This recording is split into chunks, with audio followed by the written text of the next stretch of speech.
Question. I keep saying question. It's book.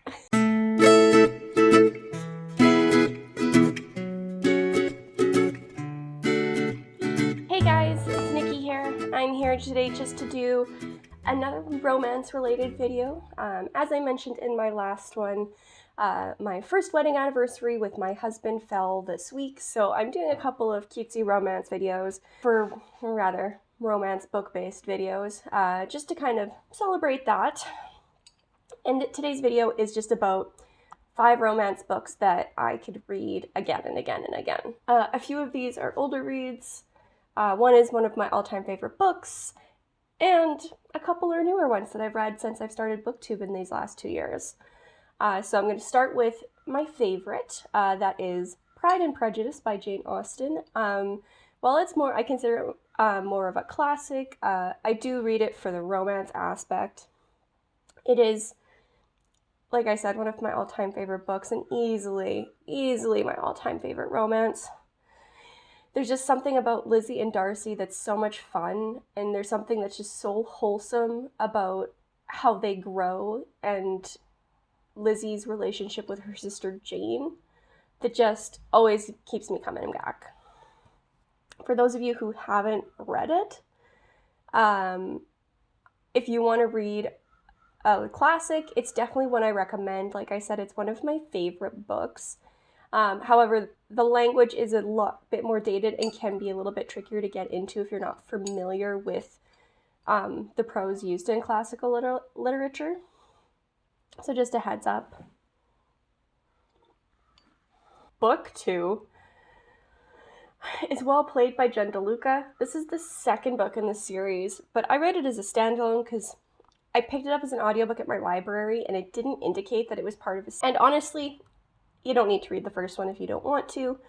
The main character, Stacy, was just so perfect. I loved her insecurities, her loving of her body, her wishes for her life. It was just, she was so relatable on different levels, and she just felt very easy to connect to. The love interest, whose name for some reason is escaping me, I actually still really enjoyed.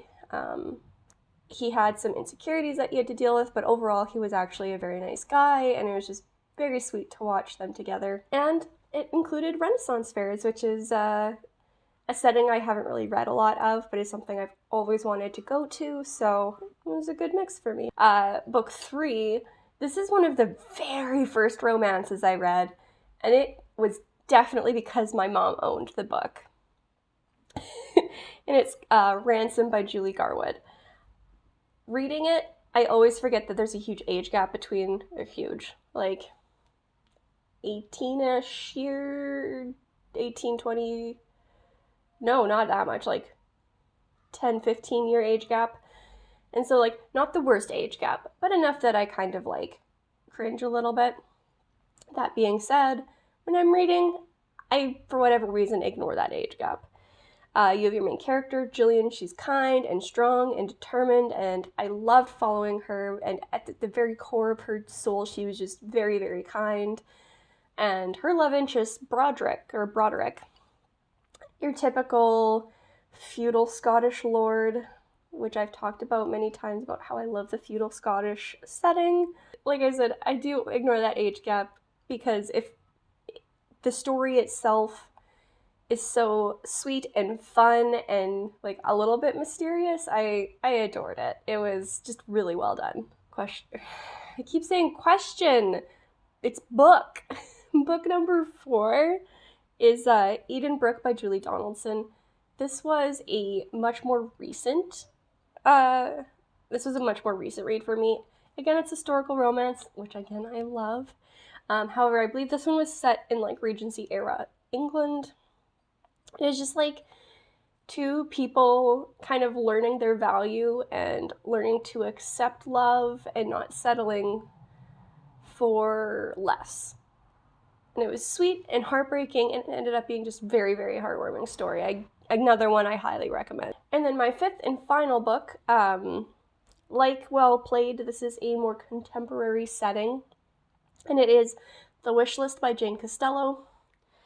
I really enjoyed the main character. In some ways she was relatable, in some ways she was unrelatable, but she was always quirky and fun to follow. And it was just a lot of fun to be with her on her journey. The love interest was, your typical love interest for books like this. Nothing super outstanding, I would necessarily say, although he was a fabulous father by all accounts of the book, which melts my heart. It's cute, it was sweet, it was heartwarming, and it actually puts me in mind of Sophie Kinsella. So if you like her books, you might very well enjoy The Wishlist. And that's all I got for you today. Those are kind of my top 5 romance novels of the moment. And if you guys have read any of these and don't disagree with how much I enjoyed them, or if you guys think of any books that I should read based on these books, please leave me a message below. I love getting recommendations. I love expanding my reading horizons. And with that, I will leave you lovely watchers here, and I will see you in the next video. Peace.